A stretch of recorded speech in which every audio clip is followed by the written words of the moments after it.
How you doing, everyone? Colin Egglesfield here. Welcome to another episode of the Beyond Impact podcast. I am your host, and this podcast is designed to share with you the cutting edge, amazing insight and tips and tricks to empower you to be a better communicator. And if you are looking to become a better speaker on stages, or if you are having to give presentations at work and you want to become more proficient and impactful, or if you just want to have some better communications one-on-one, I've put this podcast together because as a introvert growing up, I know what it feels like to feel disempowered and feel like you are just showing up and not feeling like you have something to contribute to the conversation. And when you are not able to communicate effectively, or if you don't have the confidence to do it, it can be very lonely. It can be isolating. And as an introvert, as I was growing up, I realized that, or I just kind of figured that that was the way it was, and that I was stuck and relegated to the depths of just being a quiet person. And so once I got into my, jumped into my acting classes in New York City, I started to realize that there are techniques and there's strategy and there's insight and there's the ability to practice what it means to have a framework for having empowering conversations. There is a way to be able to show up and have a tactical way to show up and have a conversation where you are not feeling like you're just trying to wing it. There's different insights and ways to approach conversations, negotiations, and all kinds of different things, especially keynote speeches on stages. And tonight's guest that I'm going to be having on here with you is going to be sharing with us some insight and his expertise when it comes to giving keynote speeches, because this guy does this for a living. He is a professional motivational speaker. And as I've been transitioning into doing some of this myself, it is incredible. It is awesome. I love it. I love being up in front of an audience, even though growing up, I was terrified of it. And this is what I love to talk about, because the stuff that we're going to be talking about tonight is the very same stuff that has empowered me and enabled me to overcome my fear of public speaking, to get up in front of stages or get on stages in front of people to share a message. Each and every one of you has a message to share. And it's important that you get very clear about what that is and you understand who you are, so that when you get up in front of people, the reason why we are nervous when we are speaking in front of people or when we're having a conversation is because most of the time we haven't really taken the time to really get a firm grasp of who we are on a deep core level. And this is the stuff we talk about in acting classes. And I have a class called Beyond Impact, Master Communicators. And what we do in this class, which we just started, so if you're interested in joining this program, it's an 8-week communications masterclass. And in this class, I teach everything that I've learned in my 25-year career as a speaker and a coach and an actor, the stagecraft techniques that we actors learn to be able to be in front of the camera and to be in front of audiences and really make an impact. And that's why it's called Beyond Impact, because it's not just showing up and having the impact on the people that you are speaking to in that present moment.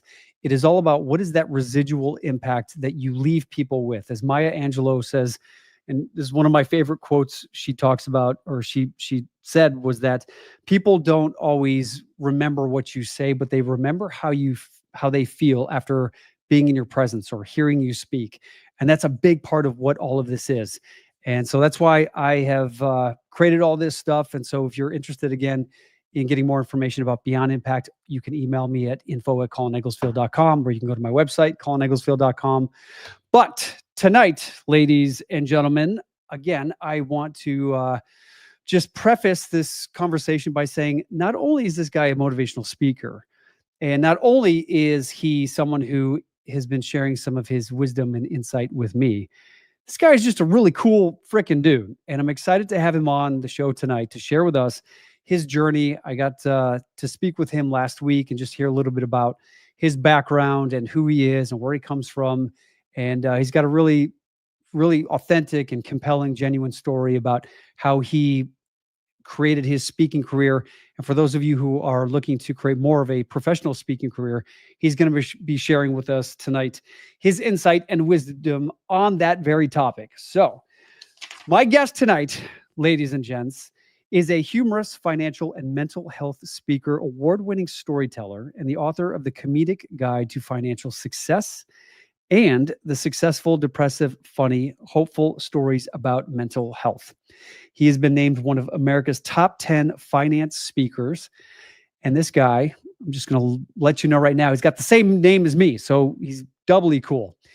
So Colin has spoken to over 1 million people in the US and internationally from Fortune 500 companies and over 100 universities, blending a blend of stand-up comedy, storytelling, and interactive discussions. When you see this guy, when you go to his website, you're going to see he's incredibly engaging, incredibly charismatic. And this guy has an engaging approach that has been featured on NPR, PBS, the Moth Radio Hour, a bunch of different media outlets, and his sought-after coaching programs help professionals increase their impact through speaking and growing their business by building trust. And as we go through the episode tonight, we're going to be sharing with you some of the ways that you can connect with him if you're interested in getting more information and coaching from him. But let's bring to the stage, folks, Mr. Colin Ryan. Yay! Oh my God, thank you. Oh, this energy, Colin. What How you doing, buddy? Good to see you. Doubly cool. I agree. It's rare to hang out with another Colin. Right? And a Colin who spells Colin the right way. Thank you. You get it. Yeah, of course I get it. Were you also corrected your whole life that always it should have 2 L's? Should have 2 L's, or I would say my name is Colin. They would say, well, what's your first name? Yeah, that's it. So I don't know if you noticed, but I have 2 first names. So I feel you, brother. Dude, is that real? I have been called Ryan Collins on many occasions. That sounds like a cocktail.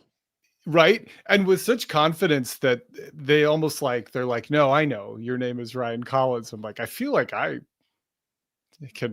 win here. I feel like I would know, but sounds like an international spy. Oh yeah. I like it. Ryan Colin. Ryan.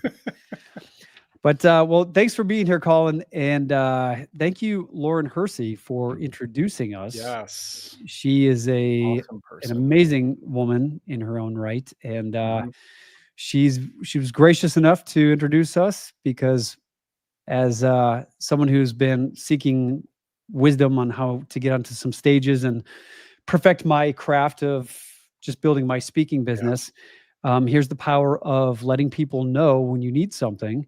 And here you go, the power of networking, the power of communicating. But I think as I'd like to get into this with you about, sure some of the clients that you work with struggle with being able to confidently communicate or feeling like they may not have the maybe a plan or a framework for being able to do something that I think a lot of people want to do, which is public speaking, but maybe feel like they just don't have the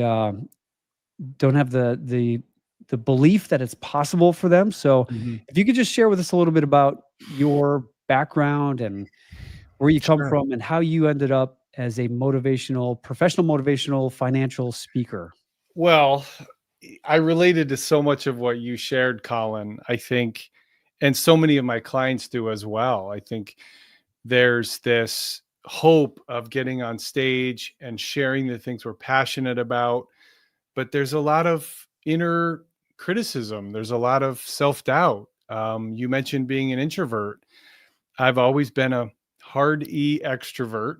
However, I am somebody who grew up with a lot of self-doubt and depression and insecurity. And so the idea that I could stand on a stage and share things I care about and be really confident doing that was totally beyond my belief as a kid growing up. So I just feel like such a connection with the way you are sharing that. I think we both have had to push through it in different ways and maybe meet some of those beliefs we've had about ourselves and discover they're just stories, they're not, they're limiting. They're not who we really are.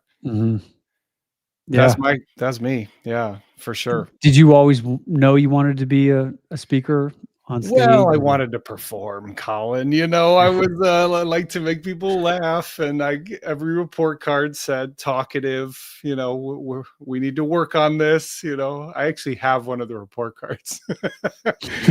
I like to look at it when I remember that I now basically talk for a living, right? So I Mhm. kind of did something with it, but I also think that, you know, to get to here, I had to sort of force myself through like the scariest thing. You know, I had this sort of dream of being a public speaker, and I was afraid of standing on stage. Would get tongue tied when I got in front of people. And so my story, it took a very unique turn in my late 20s when I decided to do a stand-up comedy class. Mm. And the reason I decided to do it, Colin, is because when my friend told me about it, I had the most profound physical reaction Mhm. of terror and, I guess, desire, right? Like, oh, I want to do that. And also that's terrifying. And I remembered thinking, if I don't do it now, I'm never going to do it. Like, there's just the fear was so intense. And, you know, it got worse before it got better, you know. I had to make myself go into that room. And what ended up happening was I stood up in front of people and I pretended to be a comedian, you know, and I got like a tepid laugh at some point. And that one laugh was a sort of a reckoning on this idea that, hey, I've been living small. I've been Mm. telling myself I can't do things without actually trying them. And so it really opened a door for me. And from then I sort of kept doing it. And along the way, I started to get really confident in myself in front of people. And that just gave me the space to pursue public speaking, you know, my real dream, Mhm. to a point where I would become, I mean, it took me about a year. I don't want to fast forward this part, but after about a year, I noticed I could stand in front of people and it was just like, it was like this. It was just a conversation. You know, there was no, I wanted to do well. My mind was racing like anyone's, but I wasn't feeling the butterflies and the terror. And I remember Mhm. thinking, wow, you can really change the way you operate if you lean into the stuff that scares you. I've taken improv classes myself, Yeah. and they're incredibly beneficial. Completely different from acting classes because with Mm. acting, you're given a script, you memorize it, and then you learn how to deliver it with an objective and understanding circumstances.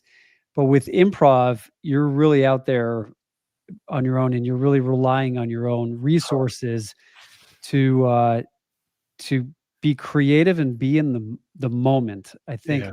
what was terrifying, and I'd taken my improv classes, I'd say probably 10 years into my acting career, and I was still like freaking out when I jumped into the improv class because the whole concept with improv, for anyone who has never taken it, it is you have to roll with whatever is given to you, and it's yes and a lot of the times in life, we put up our barriers and our walls and we say, nope, Yeah. can't do that, not going to do that. This is not for me.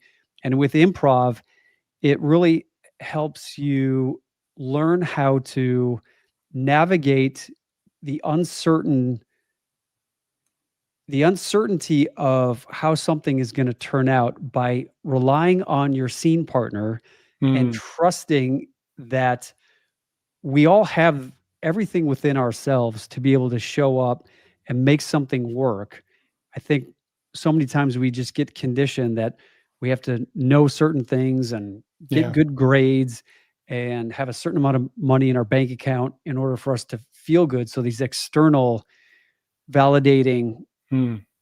things that I think prevent us from really looking inward and learning how to trust ourselves in any situation. Right. Was it the same for you when you were in there and just Yeah. realizing that this is all about, here's a purple dinosaur and look at it, just laid a purple dinosaur egg. Here you go, Colin. 100%. Yeah. So I took improv too, and I took improv after stand up, and I also found it terrifying in a different way. So I fully agree with you.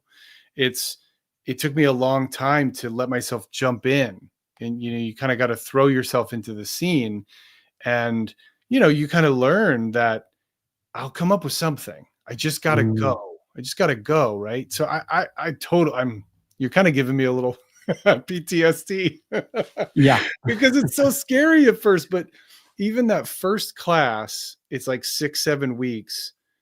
You all go through it together.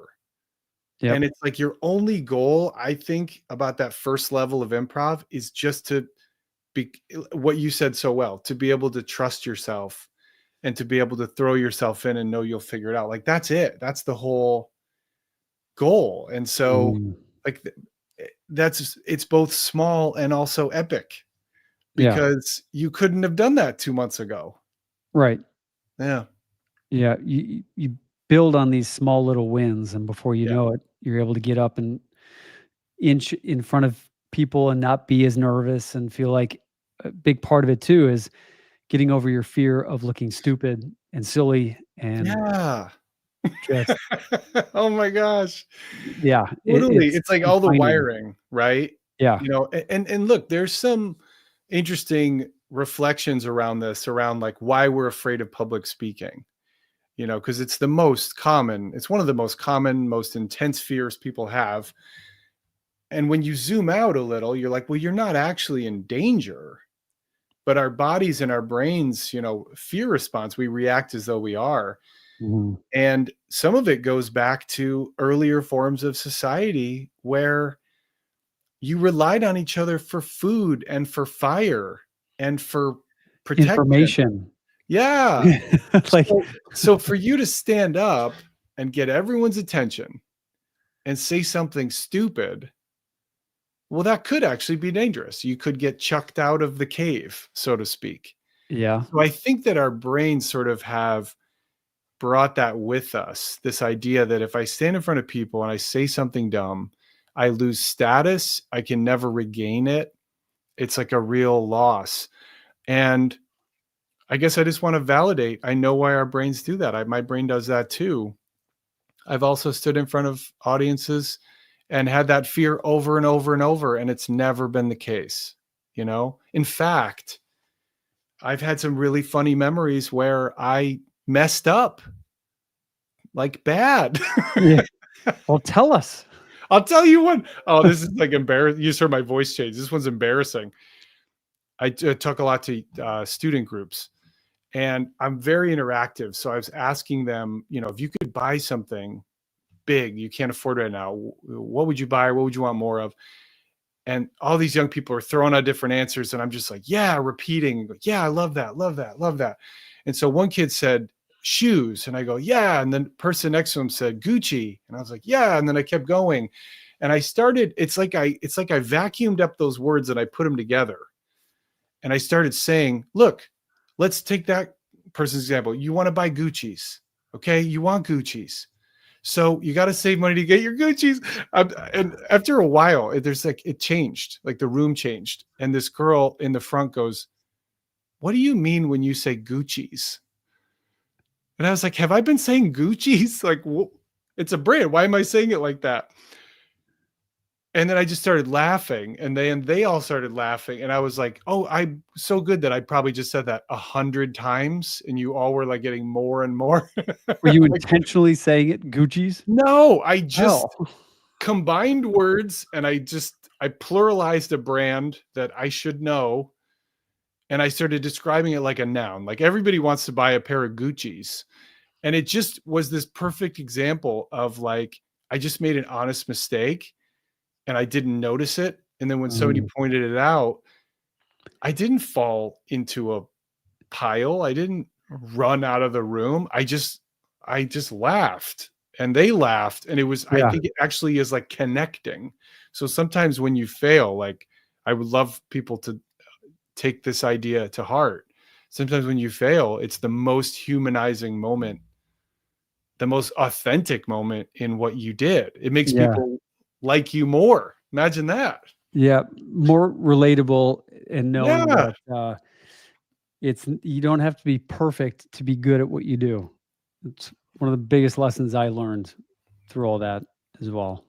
which must be challenging for someone like you because you are a hard worker, right? Are you a perfectionist? Are you a Oh yeah. Oh craftsman? yeah. It has to be done the best way it could possibly be done. If it's not done right, I will go back and do it over and over and over again, even if I'm feeling like it's sort of right there because yeah, I mean, I think a lot of it had to do just growing up in a household where, my parent, I love my parents and they were great, but they had high, standards for grades and Mhm. making sure that we were doing the best that we possibly could. And it's not like they ever verbally said, you have to be perfect.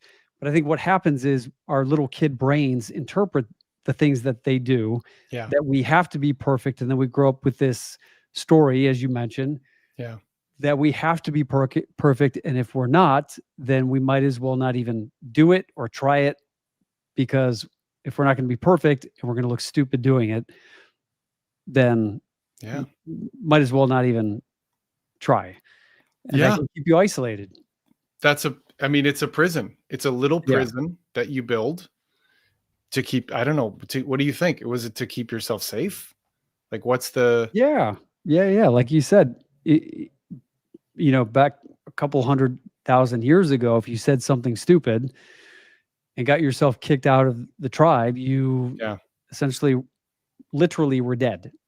right. And nowadays, our our prehistoric reptilian programming perceives all these situations in life, especially Mhm. like when someone puts a camera phone in front of your face and you're like, Oh ah. gosh, sure.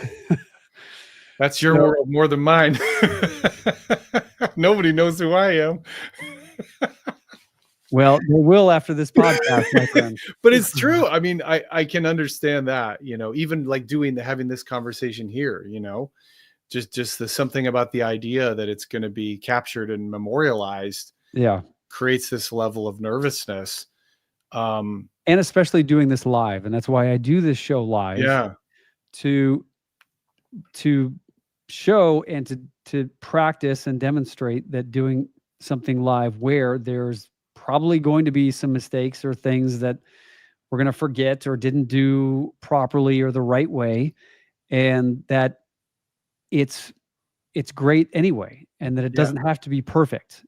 And if we didn't like it the first time, guess what? We can always jump back on here and do it again. Hey, I agree. I agree. I'll add to your expression there. It doesn't have to be perfect. You don't have to be perfect to make an impact.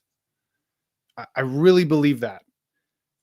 Coming up as an awkward kid, somebody with a lot of insecurity, not a lot of natural confidence, I think by putting in the reps, by showing up in front of people, and by changing my thinking, I think what has come from that, if nothing else, is I just am very me when I'm Mhm. in front of an audience. And I'm there to offer value and to do my best. But I'm not there to give the best speech they've ever gotten. And I used to think that.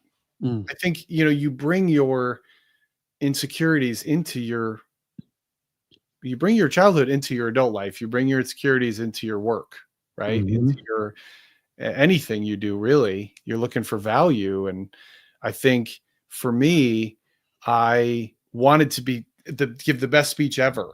And I got to a point where I realized I wouldn't want that if I was in the audience.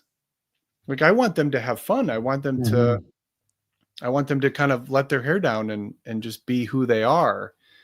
And yeah, I want to learn from them, but I'm not sitting there waiting to put a mark in a scorecard if they tumbled over their words. See, I did it in my own point.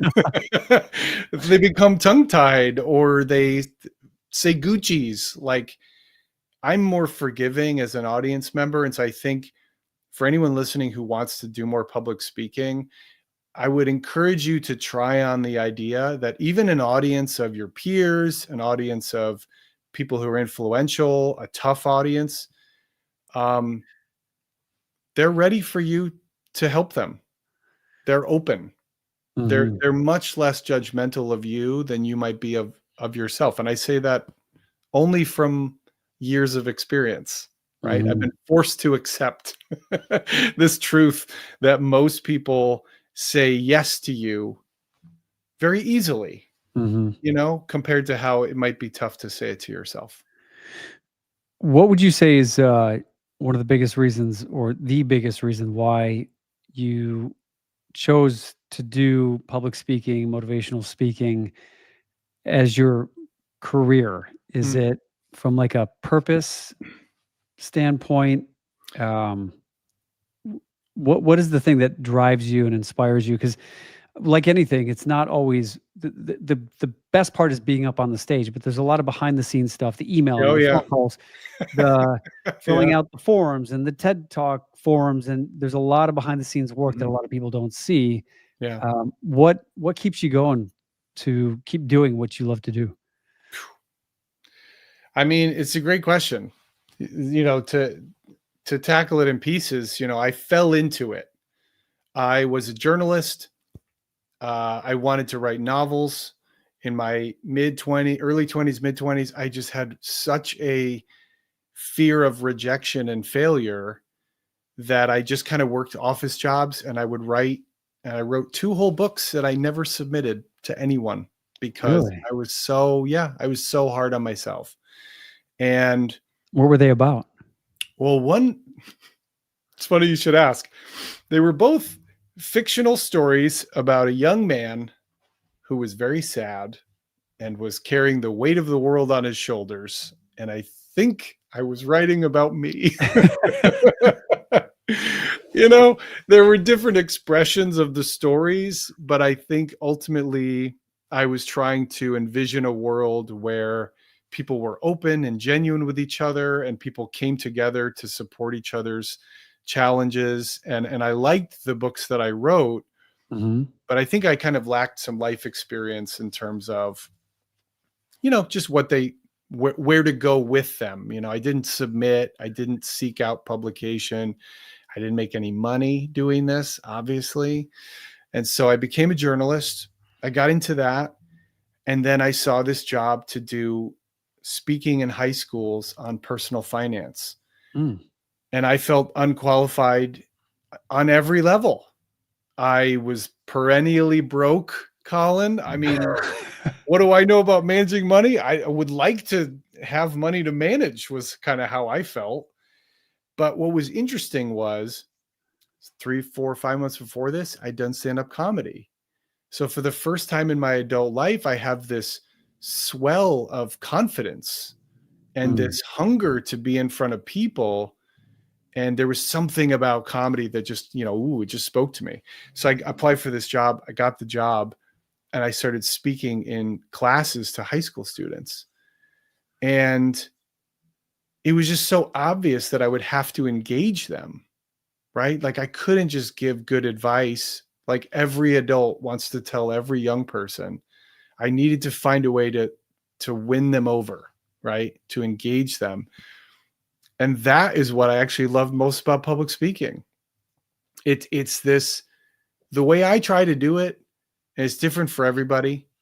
I really try to break the fourth wall immediately and just try to create a conversation back and forth. Mhm. And so I have, questions that I've thought of that I think tap into moments that we all can relate to.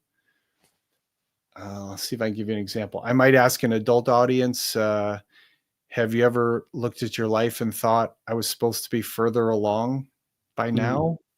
Mm. Right? Like every hand goes up, like, yeah, Yeah. absolutely.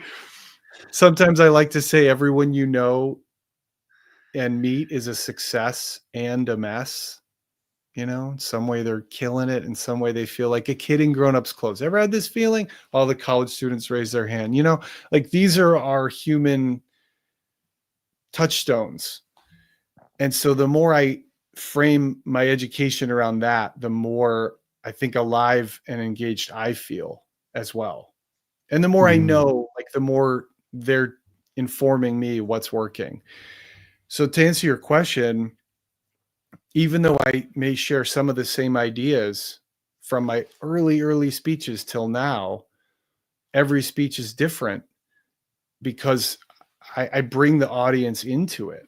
Right. Mhm. And so I think that's what I honestly, it's a very specific and not unusual, a very unique experience to have. But if you have it and you like it, Mhm. it's really something. It's really Yeah. rewarding. Yeah. I relate it closely to sports because Okay. you never know when you show up to play a game who's gonna really win. It's all about the game itself provides the opportunity to allow you to see where you're at, see what your skill level is, and then to practice and continue Mm, to get better, to be better at your craft, to be better at the game. And what I've recognized and realized through a lot of this growing up as a perfectionist was that I used to try to show up and control the situation because perfectionism is all about trying to control the outcome and being yeah. attached to people laughing and people saying, "Oh my God, that was great." And it really is about, and what acting has taught me is that so much of the success of acting and connecting with people and creating relationships is showing up and being present. Yeah. Hmm. And that's such a it's a difficult thing to do because of the thousands of millions of different things that we have to contend with and Mm. decide throughout the day. Um, and that's why I've always appreciated acting, because no matter what was going on in my day, you have to stop, you have to actively listen, you have to really energetically feel and sense, like you were saying, when you stand up in front of a group, it's always different because Yeah. different rooms have different energies, and some crowds stare at you like this, like, "Okay, buddy, who are you? What do you got for us?" And other crowds are like loose and fun. And so you just kind of talking about all this for anyone out there who is seeking or desiring to do motivational speaking, public speaking, Yeah. what are some of the things that you could share with us that you learned on your journey when you were first starting out, in terms of just the technical aspects of getting in front of a group of people? What's your mindset? Do you have a framework of, like, there's 3 things that I wanna make sure that I am sharing with my audience? And Mm. do you have, like, a framework that you can share with us Yeah. for us to understand what it takes to deliver an impactful speech? Oh gosh, great question. So I'll focus on that side because there's really two components to speaking. There's what you do in front of the audience, and then there's all of the rest. That is the business and the strategy and the outreach and the relationship building that gets you on those stages. So I'm happy to talk about either one of those. What I can say about the speech itself, I work with folks in a business context, folks who have expertise, they have passion, they have a lot of knowledge, but they don't necessarily have time to study the art of how do I play this music Mhm. to real people, And so we tend to do what feels most comfortable, which is what's most familiar, which is to kind of do slides with a lot of information and to just give as much information as you can, right? Here's the thing that is almost always missing when I watch a presenter, and I'm always fascinated by this. So many of them tell you nothing about who they are. They get right into it. They want to teach, they have a lot of knowledge, and that's great. That's wonderful. But I'm looking at this speaker, right? So I'm a speaker, but I'm also a fan of speaking. So I try to be in the Mhm. audience as much as I can. So I'm speaking as an audience member. I'm looking at this speaker and I'm thinking, who are you? What were you like? Why am I as a- listening to you? Yeah, well, what were you like as a kid? What are you like when you're not giving this speech? Like, who are you? Why do you feel so passionate about this? How did you get into this? I'm not looking for them to do a separate presentation where they're like a one-man show about their whole life, unless they're very interesting. It's more, just give me a hook, give me a glimpse into who you are and what drives you, because you're the messenger. You're going to tell me all this stuff. So I've thought a lot about this, and I'd love to get your take. My theory is people don't want to seem arrogant. They don't want to feel like they're making it about themselves. That's the expression I hear a lot.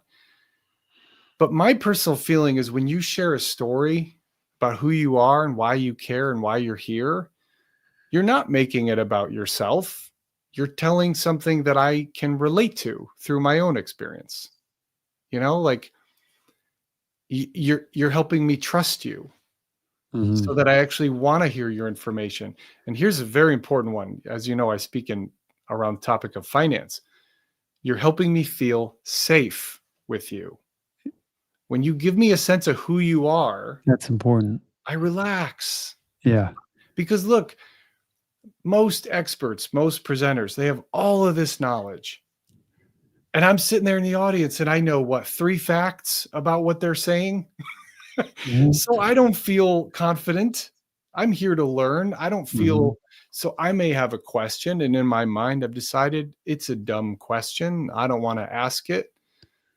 But if you make me feel safe, if you know, and you can do this very tactically. Whenever people ask a question, praise the question. Thank you for asking that. I bet a lot of people were wondering that. Answer the question and then say, did I do a good enough job answering that question? You know, like take that on as your responsibility. All of that stuff, I think, it makes people feel like they know you a little bit. When you jump on stage, when you first get out there, do you try to break the ice by telling a joke or just getting to know the audience first? What do you normally like to do? Well, I change it every time, Colin. So that's a good question. Is there a winning formula? Probably. I like to do a little bit of see where it goes in the beginning, but I do also try to come in with something that's thematically relevant and resonates for this audience, right? So I always say, before you go talk to an audience, take a little bit of time and think about who they are. And ideally, think about who they are as people. I like to ask myself, what does this audience hope for? What do they worry about? What drives them? And here's my favorite question. I love asking this of myself as a speaker. What does this audience think about my topic that they might not say? Because interesting. Yeah, because, well, I mean, you can guess with finance. Ugh. That's what they don't want to say. Yeah, but you seem to have found a way to make it engaging and fun. Yeah. But so those questions allow me to show up in that beginning thinking about it more from their perspective than mine, right? And maybe most importantly, to show them respect.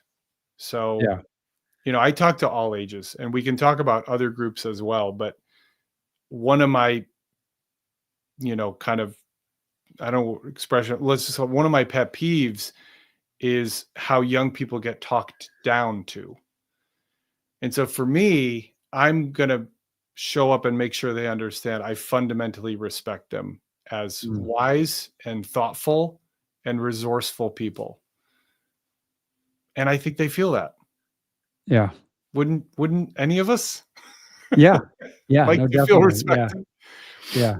So I'd try to show up and keep in mind, like you were saying, what are their needs, and showing up within this active service, so to speak, saying that it's so easy to,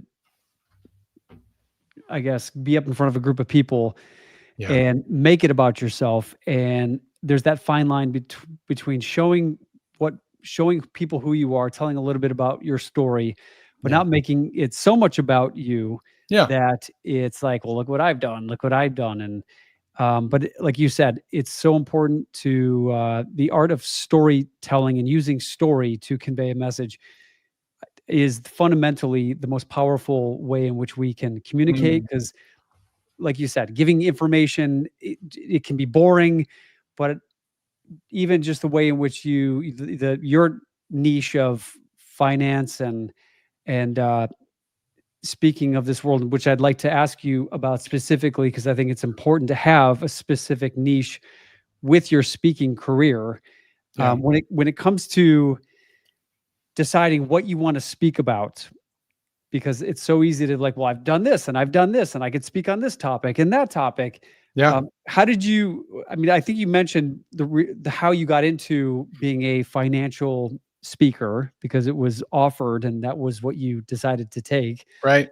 Um, have you been offered to speak on other topics? And I think how important is it for speakers to pick a niche and go with it so that HR directors and people who are going to be hiring you know exactly who you are and what you talk about?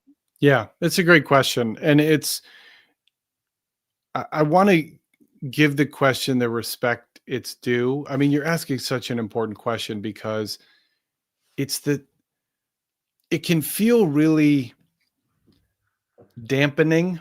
It can feel really discouraging when you're a person like us who has lots of different things that we care about and we're excited about and Mhm. want to talk about and could talk about, to be kind of told like, well, just do one thing that there's a market for, right? We've talked about Mhm. this, it's for years I went to coaches who told me that. And I think they did it with the best intentions. But if you're a neurodivergent person, if you are someone with ADHD, if you are someone who loves creativity and newness, that's going to be really difficult. Mhm. And so the way that I square that circle is I think about having a really good niche with my main thing, my Mhm. business thing, my thing I get paid to do. And then I try to build in space in the sides and around that and under that for the things that just fill me with joy, right? So to answer that more specifically or like more concretely, um, you always need an audience and you need to know what problem that they have. Mhm. It's not as important how you solve the problem as that you can see the problem and you can help them with it. That's what they're looking for, right? Mhm. So you do kind of have to pick an audience only because how else are you going to figure out what their problem is? So for me, I do a lot of stuff with different areas of the financial industry. I speak to students about finance, but I'll also talk to, financial advisors who they're trying to get more clients. And well, one of their problems is that they are fantastic at understanding markets and complex equations and Yeah. trends. And they go to look, I speak at these conferences where the other sessions are all about global geopolitics and what's coming down the pipe and political influence, all this stuff that like most of us as lay people don't care about. Mhm. They do CEUs in this stuff, Colin. Like they have expertise. So what? When they're talking across the desk to somebody who is freaked out about their financial situation. So to me, I think it's about they need to have support in how Mhm. do I sit with the emotions of a regular human being who is my customer, the person I'm Mhm. helping. And I can't help them because all of my knowledge is in financial expertise, not in human emotion, communication, Yeah. right? So to me, that's right now a problem I'm really interested in solving. And because of my career of talking about finance with humor and storytelling and all these different things, I know I can bring them something they need, like new ways to build those relationships and create that trust with people. Because the last thing you want to be is another suit with a really good interest rate that you're promising. Sure. Okay. Yeah.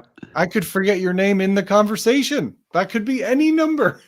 Mhm. Right. So I think that to me is an example of like, that's how you would think about creating a speaking niche or a paid speaking business.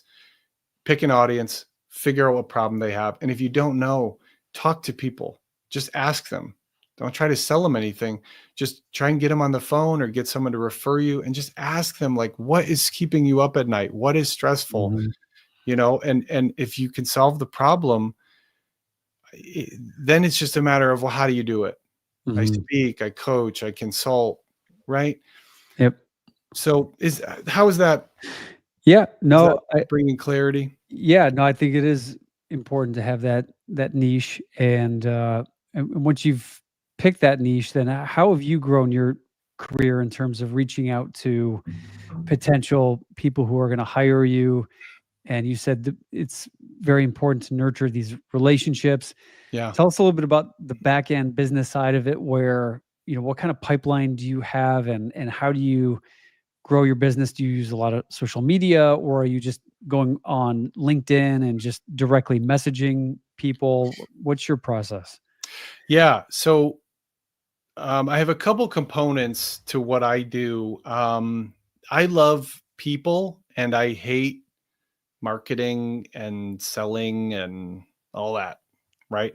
So that's the first journey as a business Yeah. owner, is how do I do this in a way that doesn't drain me? How do I do this Yeah. in a way that feels right to me? So we have an expression in the professional speaking world. You ask every speaker, you're going to get a different answer.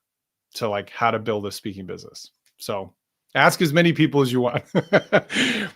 What works for me as a person who hates selling, but recognizes how important it is to be marketing and to be top of mind. I have a simple CRM spreadsheet of all the people I've worked with over the years. And I try to reach out to somebody every single day. And I try to do it in an actual genuine way.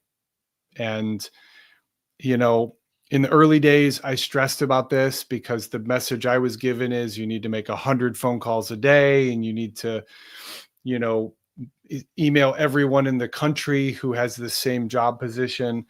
And there are probably people who've made that work. Mhm. But for me, I want connection. I would rather email somebody who is doing meaningful financial education on a college campus and just say, I took some time, I poked around your website. I think what you're doing is really great. I just like, it can't be easy. And I don't know if you hear this all the time or not, or enough, but way to go. Like your students are lucky to have you, right? Now that person may never reply to me, or they might write back and go, thank you. You know, whatever the Well, case may usually be. they're like, okay, what does this guy want? Yeah, Like, maybe. And is so that, and so and so yeah. that's why I say like I have to really inhabit a place of, I mean, look, I don't want to sound falsely altruistic. It is both. I am reaching out in the hopes that we may end up being able to work together, Mhm. right? For sure. But the way I try to do it is a way that feels in line with, I'm trying to bring as much of my humanity to my Mhm. business life and my job as I can. Yeah. Um, and it makes me feel good. I think Yeah. that's what I'm kind of getting at is, you know, all the other tactics and methods that I was taught, they made me more nervous and more overwhelmed. And so it's a lot of work. I mean, you know, this is a daily practice, but I really enjoy it. And I never thought I would say that, Colin. Yeah, I hear you on that, because the like you, I love what I do. I Yeah, love the speaking and being on the stage. I love acting, but if I had to stand out on a street corner and be like, "Hire me for your next acting job, and if right. you hire me now, you'll get an added bonus of me," like it yeah, it's icky. It just feels Yeah. like it's Can I throw a thought out? You just sparked something. yeah, go for it. So a word I've been thinking a lot about this year is abundance. So operating from a place of abundance, a place of confidence, a place of belief that there's enough for all of us, right? Mhm. If the speaker just like you gets booked for the gig you want to speak at, well, sure. It'd be easy to feel a certain type of way about that. Lord knows, Colin, you could take this over seamlessly right now and talk about how competitive the world is that you came up in. I can only imagine, right? There are not a lot of humorous financial speakers, but nonetheless, what I've really had to work at is how can I hold myself as someone that I'm proud of, someone who is in an Mhm. integrity and who genuinely wants to help, and then trust that some people are not going to see that. And that's okay. We Mhm. live in a world of charlatans and scammers and liars, right? Like, and many of them have the identities that I have. White guys, right? So I think it's fair for people to have their own conclusion, but I think what has served me really well, and this is why I wanted to share this, is I think for your audience as well. If you hold yourself up as the meaningful speaker you believe you are, and you act from there, Mhm. you become more attractive to people looking for speakers. You like yourself more because you're not putting your approval in their hands. Yeah. Yeah. Yeah. I just really think, and another thing I'll say is if you want to get into speaking, one of the biggest, it's not bad, but one of the challenges is there's lots of free speaking. My understanding is this happens very often with female speakers as well, which we know why. There's a layer of sexism in there where it's like, oh, can you do my thing for free? Right. I have female clients. They're like, oh my God, the number of requests I get to speak for free. Really? Yeah. And so what I would say to that is one of the first things that's really good for us to do to try to break out of the free speaking world. There's a lot of merit in it, but you can't live there. I mean, you can't make a living there. Is to look at yourself like you are a paid professional speaker. Mhm. And if anyone has ever paid you $1 or they have videotaped your speech or they have written you a nice review, like you've been paid. You're a paid professional. And so you start Mhm. to see yourself that way. You can still do free speeches because it's meaningful and you care and you want to get your name out there and get your skills up. But Mhm. you're starting to tell yourself, this isn't where I'm going to get stuck. This is, does that make sense? You know, I'm going to rise Yeah, above. you're demonstrating your value, Yeah. that you value yourself enough, and people can tell that Yeah. when you don't value yourself enough, you're willing to say yes to more things that once you say yes to, and I've done it where I'm like, Interesting. damn it, why did I say yes to this? This was, and then you show up and just energetically, it can Mm, really corrupt the whole venture, just because from the very beginning, if you didn't honor yourself and honor the value that you bring to a certain situation, whether it's speaking or to a relationship, people can tell that. They sense that. And then you're essentially giving them subconscious permission to treat you a certain way. And mm, that expression, we teach people how to treat us. The very exercise of saying, no, thank you. I would yeah. love to do that, but this is my fee. And if Yeah. that's what you're able to pay, great. If not, I'd love to be able to work something out, and maybe sometime down the road. And that way, when you go to bed at night and look at yourself in the mirror before you go to sleep, you can say, you know what? I honored you. And I think Right. that's first and foremost the thing that I had to learn. And one of my acting teachers taught me that, I was able to go into my auditions not so worried so much about what they thought of me. It was more about, how can I do this the best way that I can do it for me and have fun. Because if this isn't fun, why am I out here doing Yeah. this? And that's really when I saw my career start to shift. Wow. Ugh. Okay. I have to say this. I know we're going to run out of time, so I got to interview you on my podcast Okay. because Yes, I would got love to to. know Would love to. about this, right? Like this is a part of your story, Colin, that I think is so compelling, is that you went through this gauntlet of huge numbers of auditions where you're being dissected and you're having seconds to win them over or lose them. And for you, to go through that is just inherently interesting. Like what you have learned about. Glutton for punishment. I just l I But no, I see it as a game. I mean, I really yeah. saw it as, I don't want this something that scares me so much to prevent me from experiencing some great things. Because I knew on the other side of these auditions was the opportunity to be in Yeah. a movie. Who doesn't want to be in a freaking movie? To be able to do and play so many different characters and just have these amazing life experiences. Um, Mm, and that's what I try to do, is just support people in recognizing what it is that they want. Because so many times people focus on the obstacle and not mm. enough on what's on the other side of the obstacle. And I guess this leads me to my next question for you, Yeah. in terms of the challenges that you faced in your life, both personally and professionally, to pursue this career. I'm sure you didn't just show up and the red carpet wasn't just rolled out for you.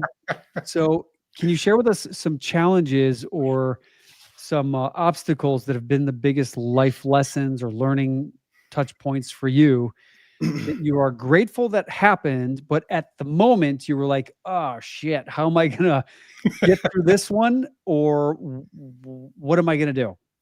I think my language was far more salty than that during the worst of it. I mean, you're absolutely right. You know, one of the things that I tell myself is the seasons of your life that feel like you just can't win, like it's just piling up, like everything is so difficult. Yeah.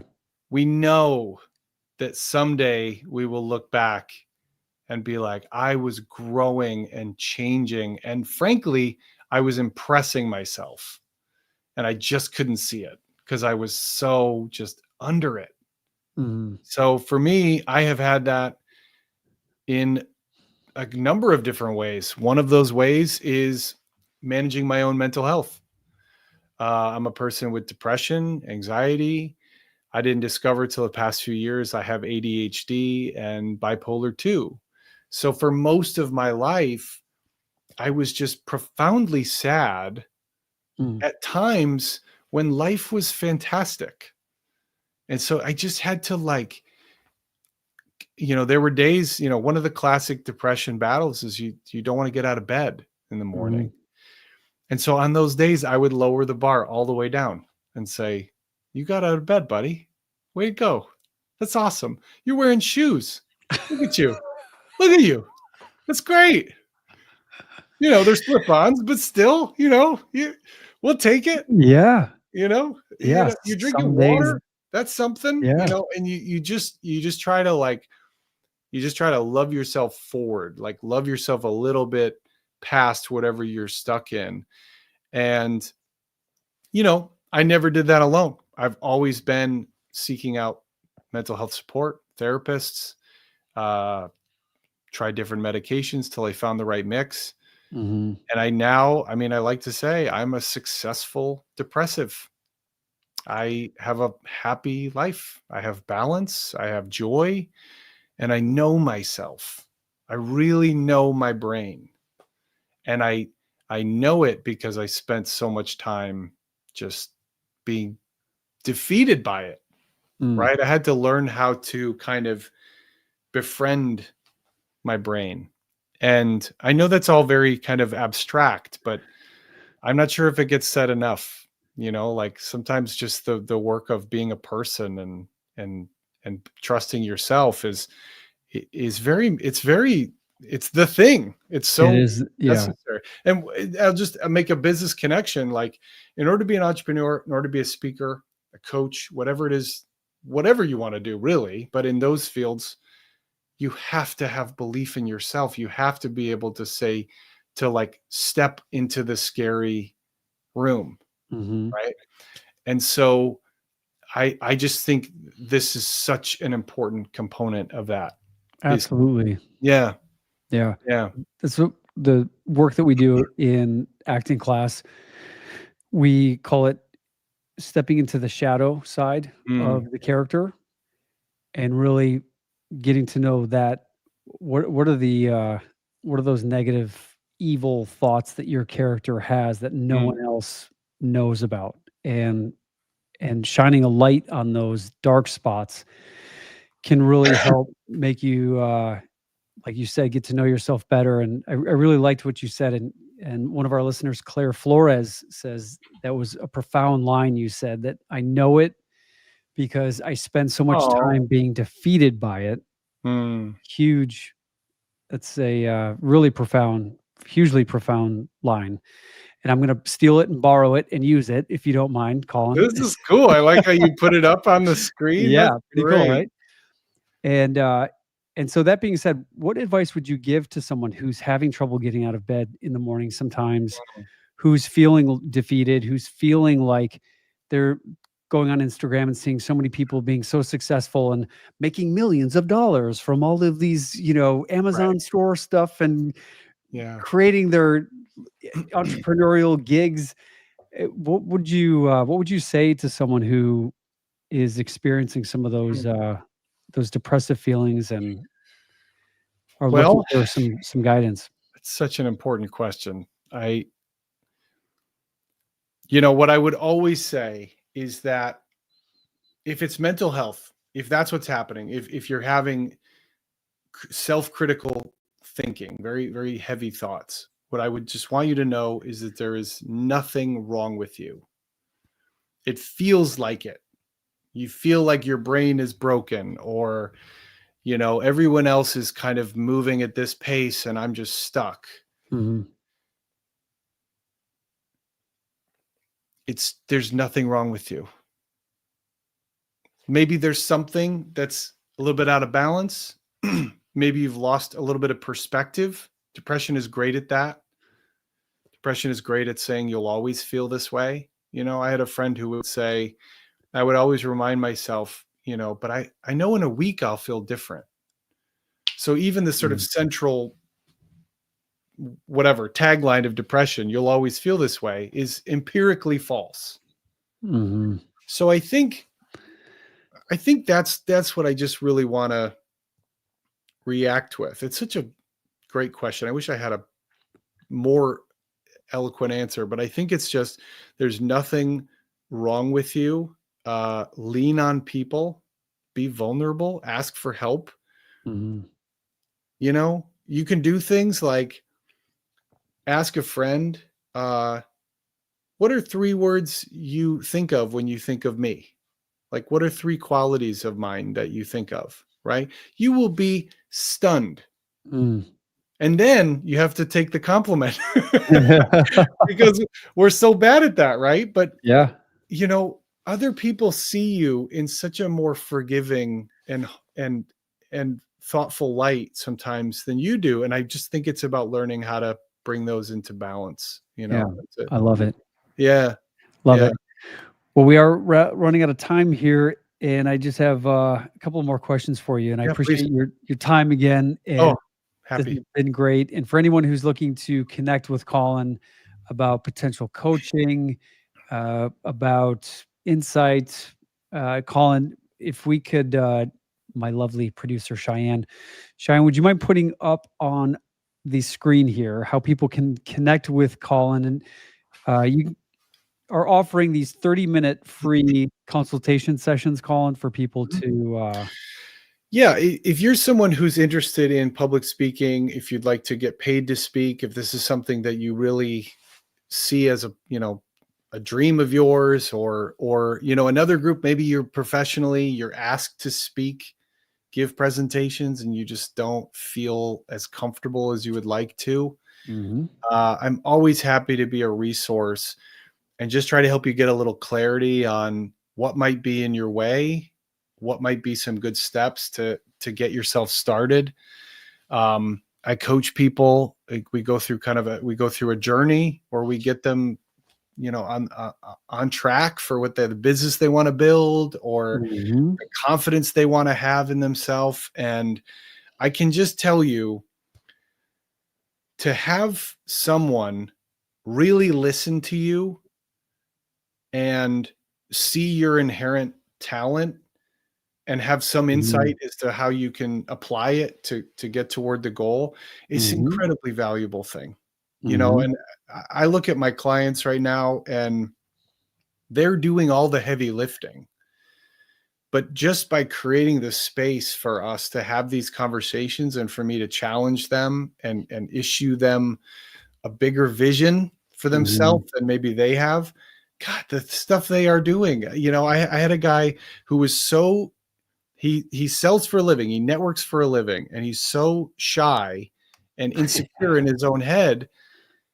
He's like, I do these huge deals and I don't know how to talk to somebody. I get so nervous. We've been working together on his head, on the stories he tells himself, on small practice steps. After, I just have to tell you this, Colin, because it just like gives me chills. And our last call, he saw another guy at a networking thing who was looking shy. And he goes, that was me 3 months ago. He's already describing himself in the past tense. That version of him that was stuck. He's loose. Amazing. He's having fun. And it's just, that's why I say, like, don't coach with me if you didn't like me. Like, find a coach. Like, that's the real point I'm trying to make, is like to have somebody who wants to help you get to your goals and do it in a meaningful way. I do it. I love it. So well, that's why I'm grateful I met you, because one of my goals is to do a TED Talk. And for me, to be honest, the idea of doing a TED Talk, I mean, that's a pretty profound thing to be doing. And in the speaker world, that's considered almost like the holy grail of it all, right? And so I think I've got some apprehension and some nervousness about doing it, because obviously it's going to be recorded, it's going to be up there for everyone to see. But why I'm grateful to Lauren for introducing us is because on our first call, when I was talking to you, what I loved about what you said after you asked me some questions, because you are a really great listener, and I think that's one of your superpowers and your gifts. You asked me, after I shared with you what I wanted to do, what my goals were. Do you remember what you asked me? Keep going. You said, it'll come to me. You said, Colin, how does it feel to say that? It wasn't just, well, tell me what you want, what your goals are, what your dreams are. Yeah. You went even further, and I don't think I've ever heard anyone say that. After saying your goals and your dreams, you just checked in and said, so how does that feel to say that? I was like, holy shit. Wow. I'm so glad. So it felt good. Wow, that felt amazing. Like, because it's rare when someone, it takes the time to really listen to us, because we're all so busy. And I think that's what's so important about what you and I do, is just helping people remind people that the more that we can slow down to connect, the more of these insurmountable mountains can be moved. And I'm looking forward to moving a heck of a lot of mountains with you, my friend. And I know why I asked you that. Why is that? You shared your vision. I said, how does that feel to say it? Because I could see in your face, in your body language, that it brought you joy, that it was exciting to you. And I think that's all I just wanted to make sure you saw it too. I think that's what's fun about this, is like, I was just watching a person light up, and I was like, well, good. I hope that every time we talk, we can touch back to that what lights him up, because like that's what we look. I don't want That's to a be sad. beautiful thing. That's what The this is world all needs about. more people who are lit up. Yes. I'm not even going to qualify that. And who listen. Yeah. Oh yeah. That helps too. Okay. So That there's helps. one last question I want to ask you, because this is a fun one. Okay. And this one is, what is an insult that you're proud to have received in your life? Okay, I have two. I have a very silly one, and then I have like a real profound one. Okay. Which do you want? Let's go with the silly one first. Okay. The silly one's amazing. The profound one was just somebody being like, I don't think your dream is going to come true, right? You know, like, poof, but I fought through it. The silly one is great. I was with my sisters. We were in a park and we were eating. I have two amazing sisters. And we were eating ice cream cones, I believe, some sort of sweet treat. And this guy walked by, and while I was eating my treat, let's set the stage correctly. My sister had gotten into photography. She was taking pictures of like flowers and stuff. And this guy sees my sister, and he's like going to make his move, right? Shoot his shot. So he yells out, "Hey, you can take a picture of me," to my sister.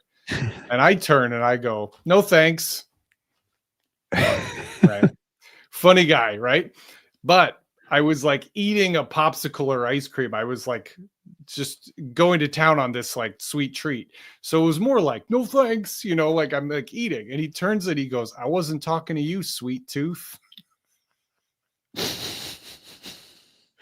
That was the perfect insult.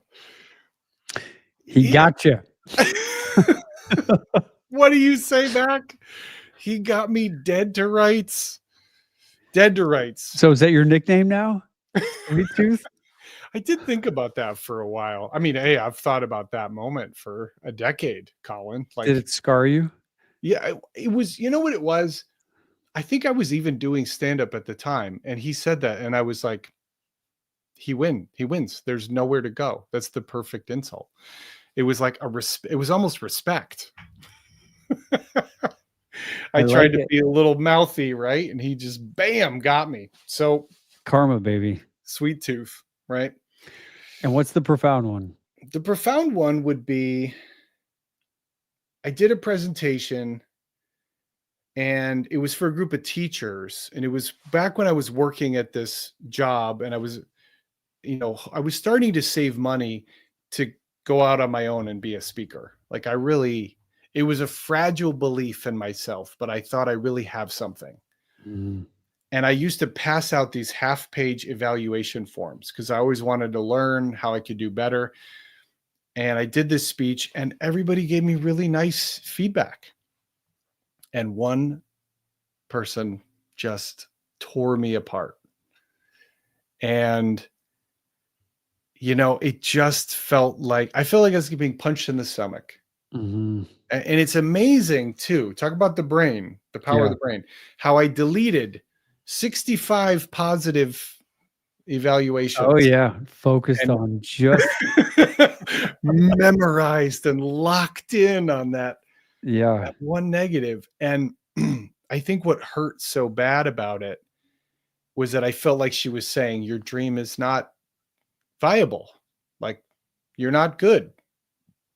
And it got me right in a moment when I was like, I'm trying to even pretend that I can do this. You know, I'm a small thinker about myself at this point. And she said some really scathing things. And my favorite was, the two I can remember, she said, this was very talky. I was like, it's a speech. Oh shit. Lady. Well, this is what I'm planning on doing for the rest of my life. Maybe. I mean, I don't know what you thought I was supposed to do. And then the funniest part was at the end, she wrote, much of this was stuff I already, and then a period. So, okay. It's hard to get taken down when they do a typo in their own thing, right? So I am so discouraged, and I got up that night and I went to an comedy open mic, and I read the evaluation, to this Beautiful. audience.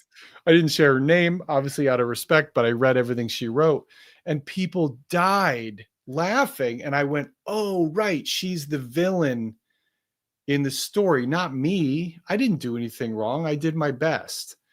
And I think that in a way, what that taught me is that even when somebody gets you right in your weak spot, you still get to decide how you want to feel about it.